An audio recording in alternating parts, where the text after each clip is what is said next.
معروف صحافی رؤوف کلاسرا نے کہا ہے کہ دنیا کا سب سے مشکل کام لالچ پر قابو پانا ہے، خاص طور پر تب جب انسان اقتدار، طاقت اور اختیار کے عروج پر ہو۔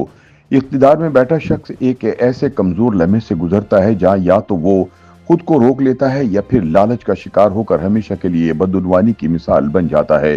ان کا کہنا ہے کہ عمران خان کے ساتھ بھی کچھ ایسے ہی ہوا۔ اپنے سیاسی تجزیے میں رؤوف کلاسرا کہتے ہیں کہ سابق وزیر اعظم عمران خان کا ایمان بھی ایسے ہی ایک کمزور لمحے میں ڈگمگا گیا، چنانچہ اب انہیں ایک کے بعد دوسرے توشہ خانہ کرپشن ریفرنس میں بھی قید کی سزا ہو گئی۔ توشہ خانہ 2 کیس کے فیصلے کے بعد ایک بار پھر یہ سوال زیر بحث ہے کہ کیا عمران واقعی ماضی کے حکمرانوں سے مختلف تھے یا انہوں نے اقتدار میں آ کر وہی راستہ اختیار کیا جو نواز شریف، آصف زرداری، یوسف رضا گیلانی اور دیگر حکمرانوں نے کیا۔ عدالت کے فیصلے کے مطابق عمران خان اور ان کی اہلیہ بشریٰ بی بی کو 17 سال قید اور بھاری جرمانے کی سزا سنائی گئی۔ اس سزا کی بنیاد وہ قیمتی جیولری سیٹ بنا جو 2021 میں سعودی ولی عہد محمد بن سلمان نے عمران خان کو بطور وزیر اعظم دورہ سعودی عرب کے دوران تحفے میں دیا تھا۔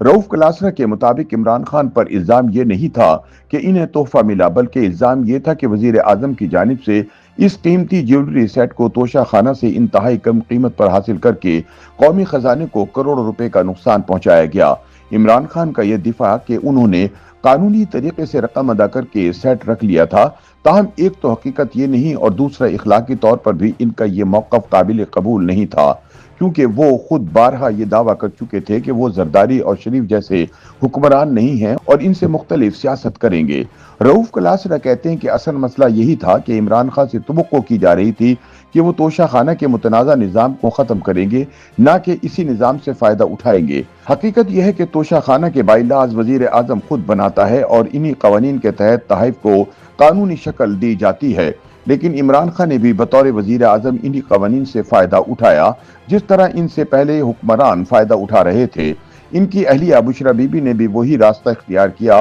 جو ماضی میں جنرل پرویز مشرف کے دور میں اختیار کیا گیا تھا۔ کلاسرا یاد دلاتے ہیں کہ اس حوالے سے سوشل میڈیا پر لیک ہونے والی ایک آڈیو میں بشریٰ بی بی نے اپنے سٹاف کو اس بات پر سخت برا بھلا کہا کہ عمران خان کے ملٹری سیکرٹری کی جانب سے بنی گالہ بھجوائے گئے تحائف کی تصاویر کیوں لی گئیں، حالانکہ اصولی طور پر یہ تحائف پہلے کابینہ ڈویژن میں جانے چاہیے تھے، وہاں ان کی قیمت لگتی اور پھر وزیر اعظم یا ان کی اہلیہ کو دیے جاتے۔ ان تحائف کو بغیر کسی ریکارڈ کے بنی گالہ منتقل کرنا قواعد کی صریحاً خلاف ورزی تھی، لیکن بشریٰ بی بی نے اسی بات پر اپنے سٹاف کو اچھی خاصی سنائی اور ایک افسر کا تو وزیر اعظم ہاؤس میں داخلہ ہی بند کر دیا۔ رؤوف کلاسرا کے مطابق عمران خان کے حامیوں کی یہ دلیل کہ ان سے پہلے بھی تمام حکمران تحائف لیتے رہے ہیں ایک نہایت کمزور اور بوگس دلیل ہے۔ اصل بات تو یہ ہے کہ عمران خان خود کو ان حکمرانوں سے مختلف قرار دیتے تھے، پھر انہوں نے انہی کا روٹ کیوں اپنایا؟ اگر ماضی کے حکمران توشہ خانہ کے ذریعے ناجائز فائدہ اٹھا رہے تھے تو عمران خان کو اس نظام کا خاتمہ کرنا چاہیے تھا،